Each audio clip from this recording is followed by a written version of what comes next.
रात का समय था, घना जंगल और चारों ओर सन्नाटा। अजय अपने दोस्तों के साथ एक सुनसान गांव की ओर जा रहा था, जहां कहा जाता था कि एक प्राचीन हवेली है, जिसे लोग अंधेरे का दरवाजा कहते हैं। वहां कोई भी नहीं जाता, क्योंकि जो गया वो वापस नहीं आया। अजय के दोस्तों ने इसे सिर्फ एक अफवाह माना और उत्सुकता में उस हवेली में जाने का निर्णय लिया। जब वो हवेली के पास पहुंचे, तो दरवाजे पर एक अजीब सी धातु की घंटी लटकी हुई थी। अजय ने हिम्मत करके उसे बजा दिया। घंटी की आवाज जैसे ही गूंजी, हवेली का दरवाजा अपने आप खुल गया। अंदर का दृश्य भयानक था।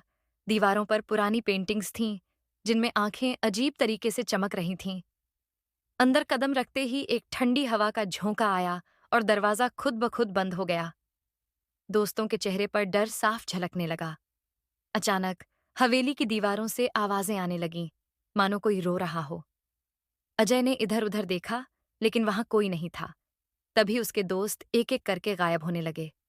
पहले मोहित, फिर रवि और आखिर में विजय भी गायब हो गए। अजय अब पूरी तरह अकेला था।